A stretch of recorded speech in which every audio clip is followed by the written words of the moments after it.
que sirven,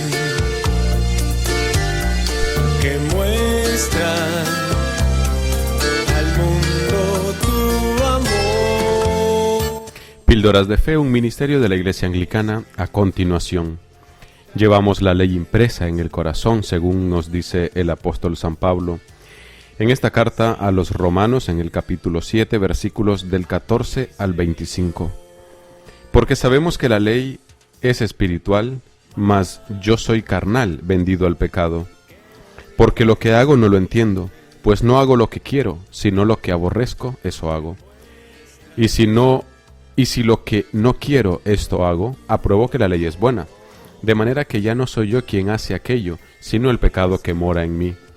Y yo sé que en mí, esto es, en mi carne, no mora el bien, porque el querer el bien está en mí, pero no el hacerlo. Porque no hago el bien que quiero, sino el mal que no quiero, eso hago. Y si hago lo que no quiero, ya no lo hago yo, sino el pecado que mora en mí. Así que queriendo yo hacer el bien, hallo esta ley, que el mal está en mí. Porque según el hombre interior me deleito en la ley de Dios, pero veo otra ley en mis miembros, que se rebela contra la ley de mi mente, y que me lleva cautivo a la ley del pecado, que está en mis miembros. Miserable de mí, ¿quién me librará de este cuerpo de muerte? Gracias doy a Dios por Jesucristo nuestro Señor. Así que yo mismo con la mente sirvo a la ley de Dios, mas con la carne a la ley del pecado.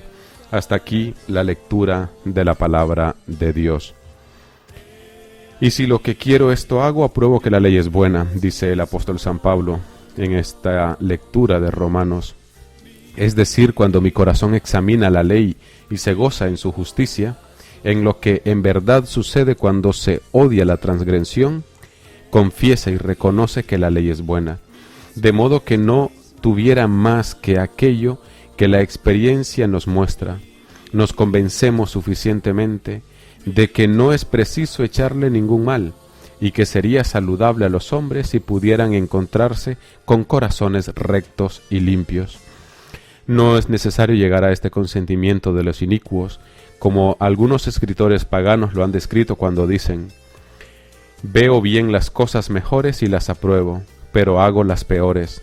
O también cuando escriben: seguiré lo que es nocivo y huiré de lo que es provechoso. Tales gentes hablan así, aprobando por su consentimiento la justicia de Dios, mas solamente hacen las cosas por temor o por miedo. Pero el creyente lo aprueba con un verdadero gozoso deseo de su corazón, porque busca únicamente ascender hasta Dios. San Pablo, al hablar en nombre de cada creyente, niega que el pecado acapare toda su persona y hasta exime de su servidumbre, como si el pecado residiera solamente en alguna parte de su alma, puesto que con un verdadero y vivo afecto de su corazón procura esforzarse en alcanzar la justicia de Dios, demostrando plenamente que lleva la ley de Dios grabada en su espíritu. Oremos.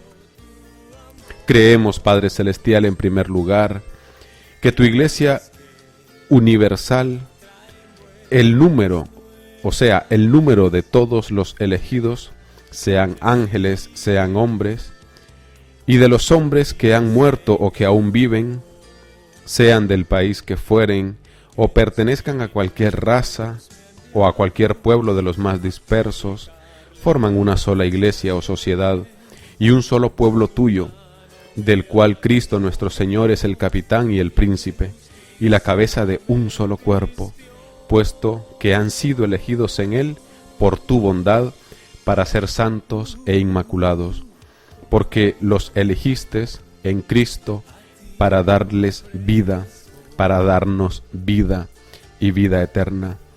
Gracias, Padre Celestial, por este regalo que das al conjunto de tu Iglesia en Cristo Jesús, Señor nuestro. Permítenos que también nosotros nos esforcemos y trabajemos por hacer de tu Iglesia piedras vivas, edificadas y cimentadas sobre la roca de tu Hijo. Te lo pedimos, Padre, en el nombre de nuestro Señor Jesucristo. Amén. Queridos hermanos, que tengáis una bendecida jornada en el nombre del Señor.